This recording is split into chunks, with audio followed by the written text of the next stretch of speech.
صحبه حق قدره ومقداره العظيم. أما بعد، hadirin hadirat jemaah Masjid Jami Al-Barakah dirahmati Allah Subhanahu wa taala. Segenap DKM Masjid Al-Barakah mudah-mudahan senantiasa diberikan kesehatan oleh Allah Subhanahu wa taala, dimudahkan dalam segala hajat dunia dan akhirat. Amin ya rabbal alamin. Hadirin wal hadirat jemaah Masjid Al-Barakah yang dimuliakan Allah Subhanahu wa taala. Setiap manusia hakikatnya selalu menginginkan yang namanya kebahagiaan. Bahkan Allah Subhanahu wa taala itu menganjurkan kepada kita semuanya agar hidup di dunia, hidup di akhirat secara bahagia. Di mana buktinya Allah Subhanahu wa taala mengajarkan kepada kita satu doa yang kita hafal semuanya. Yang Allah mengajarkan kepada kita, Rabbana atina fid dunya hasanah wa fil akhirati hasanah wa qina adzabannar. Artinya Allah Subhanahu wa taala sangat menginginkan kita semuanya tanpa terkecuali menjadi orang-orang yang mendapatkan kebahagiaan baik di dunia ataupun di akhirat nantinya, serta terhindar dari azabnya Allah Subhanahu wa taala berupa dimasukkan ke dalam neraka jahanam. Hadirin yang dirahmati Allah Subhanahu wa taala, cara manusia mengekspresikan kebahagiaan di dunia ini sangat variatif. Ada orang yang cukup merasa bahagia apabila di hadapannya ada secangkir kopi, kemudian dia bersandar di salah satu tiang masjid atau tiang musola atau tempat-tempat hiburan yang dia senangi. Bagi orang yang senang kopi, kebahagiaannya adalah cukup di depannya ada secangkir kopi. Dia bahagia, seakan-akan beban hidupnya tidak ada. Dan ini nggak boleh kita salahkan juga ketika ada orang yang menganggap dengan kopi ini semua masalah menjadi hilang. Dan ada pepatah ulama mengatakan al-qahwa tazidul fahm. Kopi itu ciri daripada orang yang akalnya semakin bertambah. Bahkan Syekh Abdullah Basaudan, beliau mengatakan dalam sebuah kalimatnya, man nada fi batnihi atharun minal qahwa la tus'alul malaikah.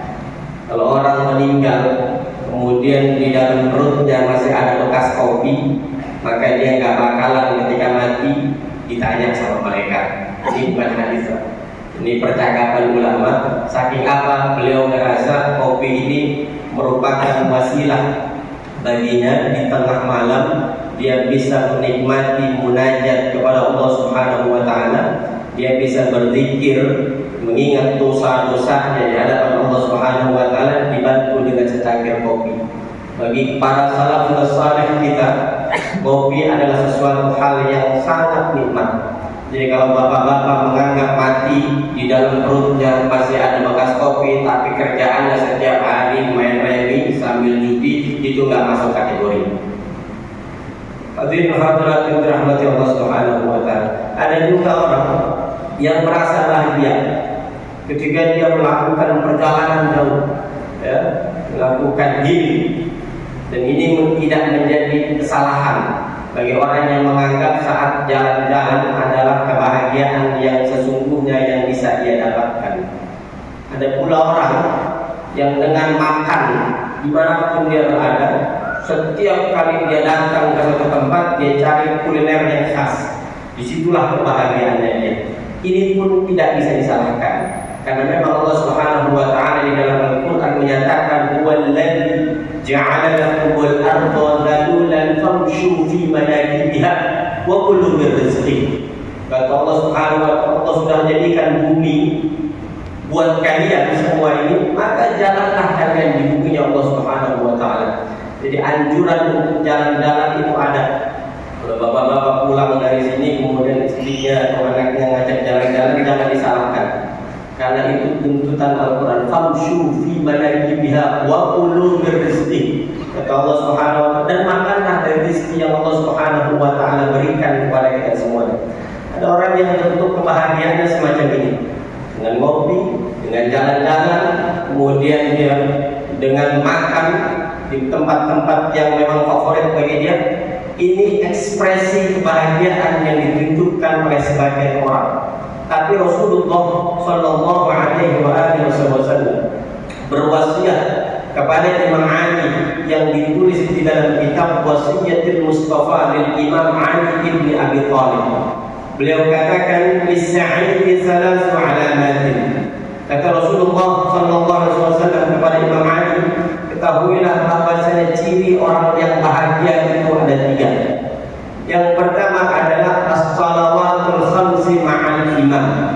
Yang pertama adalah ketika orang mampu melaksanakan sholat yang 5 waktu bersama imam. Alhamdulillah, pada siang hari ini kita ditakdirkan oleh Allah Subhanahu wa taala menjadi makmum ya di Masjid Agung Al-Barakah ini. Insyaallah semua amal ibadah kita diterima oleh Allah Subhanahu wa taala. Hadirin yang dirahmati Allah Subhanahu wa taala. Salatul jamaah dikatakan oleh Nabi sallallahu alaihi wasallam rahmah wa hiya khairun minad dunya wa ma fiha. Dikatakan oleh Nabi Muhammad SAW, ketahuilah bahwasanya salat jamaah itu adalah rahmat dari Allah Subhanahu wa taala.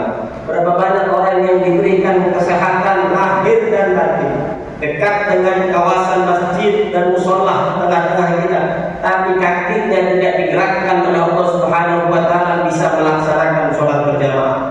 Maka kita yang ditakdirkan oleh Allah Subhanahu wa taala bisa melaksanakan sholat berjamaah beruntung.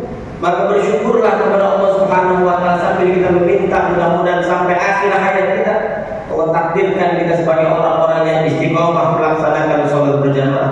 Kata Nabi SAW, "Lisa'idi", orang yang bahagia salah satunya adalah as-salawatul khamsi ma'al imam. Dia melaksanakan sholat yang 5 waktu bersama imam. Jika mungkin sulit bagi kita untuk selalu berada di masjid, ya, karena kesibukan kita yang luar biasa, yang kerja, yang dagang dan lain sebagainya, maka usahakan dimanapun kita berada tidak meninggalkan sholat berjamaah. Terlebih di 2 waktu, yakni waktu isya dan waktu subuh. Kata Nabi SAW, "Man shalla al-isya fi jama'atin ka'annama nisfu salatil lail." Siapa saja yang di antara kalian melaksanakan sholat isya berjamaah, seakan-akan kalian menghidupkan setengah malam.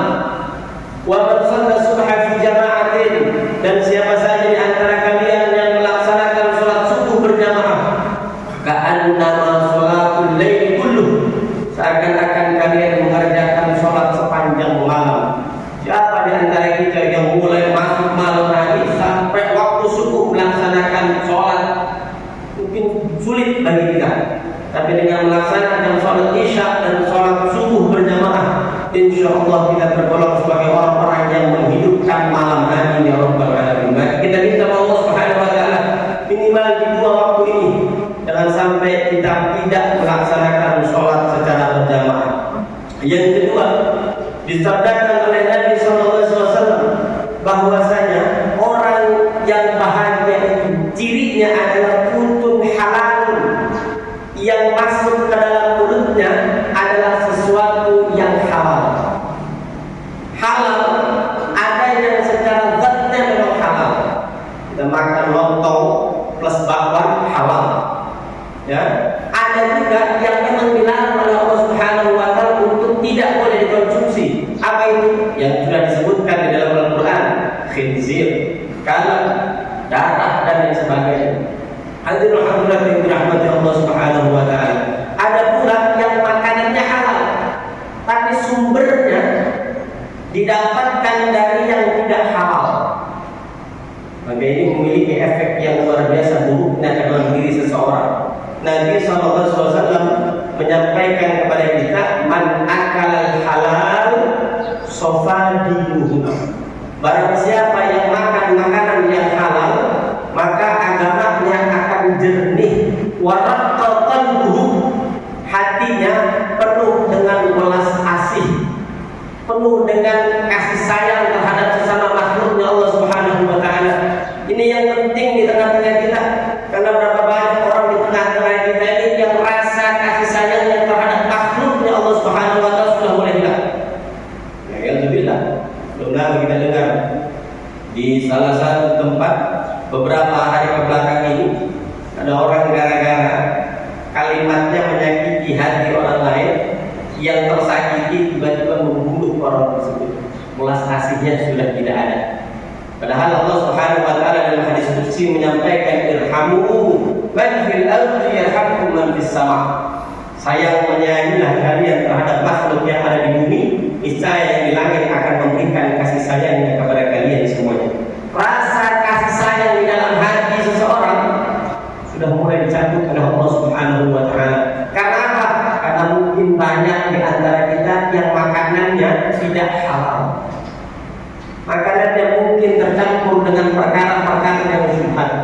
Maka kita meminta kepada Allah Subhanahu wa taala, mudah-mudahan segala sesuatu yang masuk ke dalam mulut kita tanpa sepengetahuan kita, itu pada hal-hal yang syubhat atau yang lebih ekstrim lagi itu pada sesuatu yang haram, kita minta melalui sholat duha. Mudah-mudahan tidaklah kita di antara kita meninggalkan sholat sunnah duha.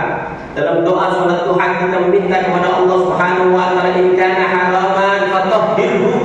Ya Allah, kalau memang ada makanan atau sesuatu yang masuk ke dalam diri saya yang haram, ke dalam istri saya, makanan dan minuman yang haram, begitupun terhadap anak-anak saya ada sesuatu yang haram, apabila terjadi kepada kami semuanya sesuatu yang haram masuk ke dalam mulut kami, fatahhirhu, sucikanlah ya Allah. Ini kalau ada bapak-bapak atau ibu-ibu diberi penyakit oleh Allah Subhanahu wa taala, hakikatnya kita sedang disucikan oleh Allah Subhanahu wa taala. Karena bisa jadi makanan atau minuman yang masuk ke dalam mulut kita saat itu ada sesuatu yang haram yang dilarang oleh Allah Subhanahu wa taala. Man akala al-halal safa qalbuhu wa raqqa safa dinuhu wa raqqa qalbuhu. Dan orang yang makan makanan yang halal, doanya akan diijabah oleh Allah Subhanahu wa taala. Berapa banyak orang yang malam hari nangis luar biasa, membutuhkan sesuatu dari Allah Subhanahu wa taala. Dia merasa sudah sekian tahun munajat kepada Allah Subhanahu wa taala, kenapa kok belum diijabah doanya? Permintaannya kok belum juga dikabulkan oleh Allah Subhanahu wa taala? Bisa jadi penyebabnya adalah karena makanan atau minuman yang masuk ke dalam mulut kita adalah sesuatu yang diharamkan oleh Allah Subhanahu wa taala. Hadirin wal hadirat yang dirahmati Allah Subhanahu wa taala. Makanan yang halal, salat berjamaah merupakan ciri orang yang bahagia, yang merupakan wasiat Rasulullah SAW. Dan yang ketiga disampaikan oleh Nabi SAW adalah ciri orang yang bahagia adalah mujalasatul ulama. Duduklah kalian bersama ulama. Man nazara ulama fi sururil qalbi fa huwa ibadah. Siapa saja di antara kalian yang memandang ulama, orang yang berilmu kalian pandang, di situ memiliki nilai ibadah di sisi Allah Subhanahu wa taala. Siapa yang disebut ulama? Apakah mereka yang sekedar bisa memegang mikrofon di hadapan kita semuanya? Innama yakhshallah min ibadihi ulama. Mereka yang takut kepada Allah Subhanahu wa taala disebutkan di dalam Al-Qur'an, itulah ulama sesungguhnya. Hadirin dirahmati Allah Subhanahu wa taala. Kita mungkin sulit mencirikan orang ini orang takut atau tidak terhadap Allah Subhanahu wa taala. Kita cari, dikatakan oleh Abdullah bin Mubarak, beliau kata